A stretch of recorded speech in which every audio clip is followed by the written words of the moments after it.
Joining us now, one of the Democrats hoping to be sent to Washington, Stephanie Beauté. Thanks so much for being here. Thank you for having me, Kim. So 60 seconds or less, Stephanie, why do you want to be Rhode Island's next representative in Washington, D.C.? That's a great question. During my last run for Secretary of State, talking to a lot of folks and wanted to kind of continue the conversation. The issues that our Rhode Islanders are facing is that we continue to have the same problematic situations decades after decades, and nothing changes. These are not surprising problems to folks, but we continue to get the who's to who to blame and pointing the finger at either party. And that doesn't work for Rhode Islanders. It doesn't work for the community. It doesn't make our lives better. We're forgetting about the people. Instead, we're playing a game of politics. And so what's really important to me is to really work to provide Social Security services that would help amplify wraparound care and services for folks to be able to stay into their home, be able to have that dignity, especially as you progress in your age and you hit the golden years, right? When we think of education and the lack therein of being able to prepare our folks who are graduating from schools, that they're not able to graduate competent enough to enter into the workforce. And so we need to change that. And so having someone with a strong STEM background who's gone to Gilbert Stewart, proud graduate of Hope High, URI alumni, who really understands the needs of our communities and wanting to make sure that our next generation is successful in the workforce is really important to me. And then one that's a personal one is for housing, making sure that we're able to stay at our homes.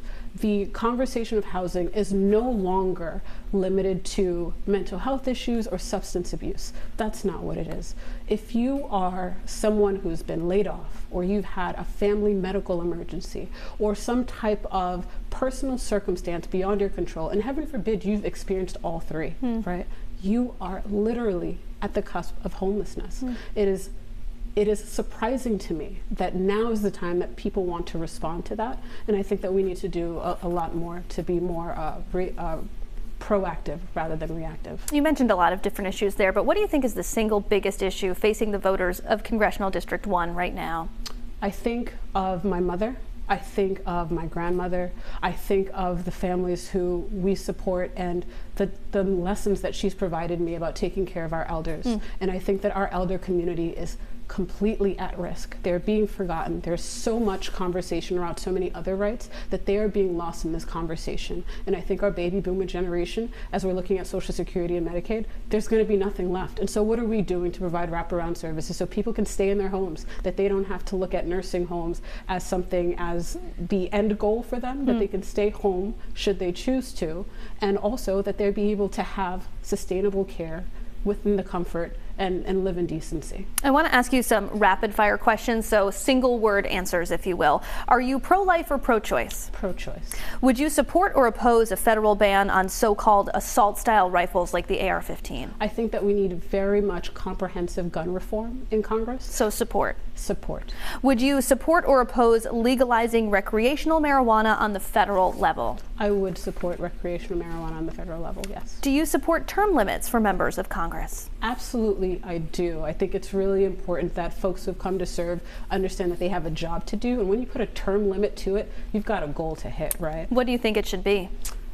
Personally, I think 6 to 10 years is a reasonable amount of time. Okay. If we're being frank, I don't think that Congress wants that to happen, but I think that's really important to push that forward. And finally, if you are sent to D.C. by the voters here in Rhode Island, what committee would you want to serve on? So there's two committees that are really important to me. One is the Small Business Committee.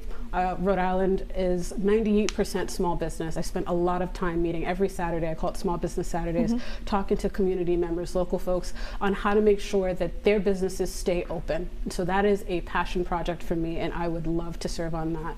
Another thing for me would be the Education and Workforce Committee. That as well is something that's deep to my heart, making sure that our students are prepared, having STEM education, and not only that, workforce and job training, right?